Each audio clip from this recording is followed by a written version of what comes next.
ಲೋಕಾರ್ಪಣೆ ಮಾಡುವಂತ ಭಾಗ್ಯ ಯಾರಿಗಾದ್ರೂ ಸಿಕ್ಕರೆ 22ನೇ ಜಿಲ್ಲಾ ಸಾಹಿತ್ಯ ಸಮ್ಮೇಳನ ಅಧ್ಯಕ್ಷ ಅನ್ನುವಂಥದ್ದು. ಯಾಕಂದ್ರೆ ಅವರು ಆರ್ಕಿ ಮೇಡಮ್ ಅವರು ನಮ್ಮ ಚಂದ್ರಕಲಾ ಪಾಟೀಲ್ ಮೇಡಮ್ ಅವರು ನಮ್ಮ ತಾಲೂಕಿನವರು ಅಂತ ಅನ್ನುವಂಥದ್ದು ಅಭಿಮಾನ.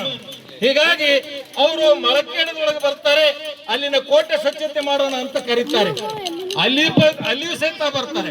ಮತ್ತೆ ಎಲ್ಲ ಕಡೆ ತಮ್ಮ ಎಲ್ಲ ಸಂಘಟನೆ, ಮಹಿಳಾ ಶಿಕ್ಷಕರ ಸಂಘ ಎಲ್ಲರಲ್ಲಿ ಕ್ರಿಯಾಶೀಲ ವ್ಯಕ್ತಿನೇ ಯಾಕೆ ಆ ಎಮ್ಮ ಮತ್ತೆ ಇಲ್ಲಿ ಮಾವನವ್ರು ಕೂತಾರ, ನಿಮ್ಮ ಸೊಸಿಗೆ ಬಹಳ ಪ್ರೀ ಬಿಟ್ರಿ ಅಂದ್ರೆ ನಿಮಗೆ ಆನಂದ.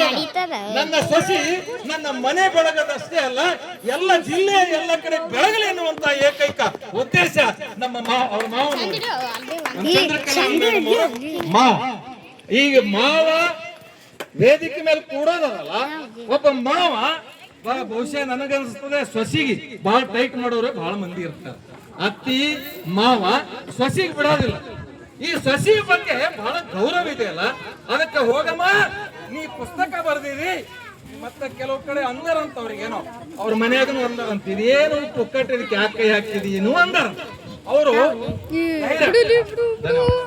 ಈಗ ಧೈರ್ಯ ಬಹಳ ಮಾಡಿ ಧೈರ್ಯದಿಂದ ಈ ಪುಸ್ತಕವನ್ನ ಸಾಹಿತ್ಯ ಲೋಕದಲ್ಲಿ ಕೇವಲ 2-3 ವರ್ಷದಲ್ಲೇ 5 ಪುಸ್ತಕಗಳನ್ನ ತಂದಂತ ಏಕೈಕ ಕವಿಯತ್ರಿ ನಮ್ಮ ಜಿಲ್ಲೆಯಲ್ಲಿ ಯಾರಾದ್ರಿದ್ರೆ ನಮ್ ಚಂದ್ರಕಲಾ ಮೇಡಮ್ ಅಂತ ಜೋರಾಗಿ ಚಪ್ಪಾಳೆ ತಟ್ರಿ.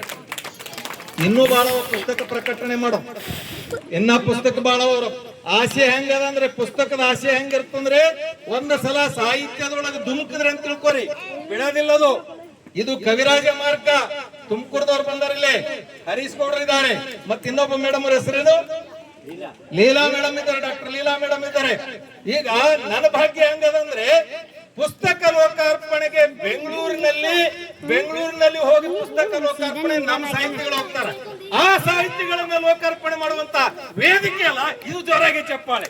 ಅವ್ರು ಇಲ್ಲಿ ಬಂದು ಆಸೆ ಪಟ್ಟರಲ್ಲ, ಈ ಕವಿರಾಜ ಮಾರ್ಗದ ನೆಲದಲ್ಲಿ ಕನ್ನಡದ ಮೊಟ್ಟ ಮೊದಲ ಪುಸ್ತಕ ಕೊಟ್ಟಂತವ್ರು ಯಾರಾದ್ರೂ ಇದ್ರೆ ನಮ್ಮ ಕಲಬುರಗಿ. ನೀವೆಲ್ಲ ನೆನೆಸ್ಕೊತೀರಿ, ತುಮಕೂರದವ್ರು, ಬೆಂಗಳೂರದವ್ರು, ಮೈಸೂರದವ್ರು ನೆನೆಸ್ಕೊತೀರಿ, ಅದು ಕಲಬುರಗಿಯನ್ನ ನೆನೆಸ್ಕೊತೀರಲ್ಲ.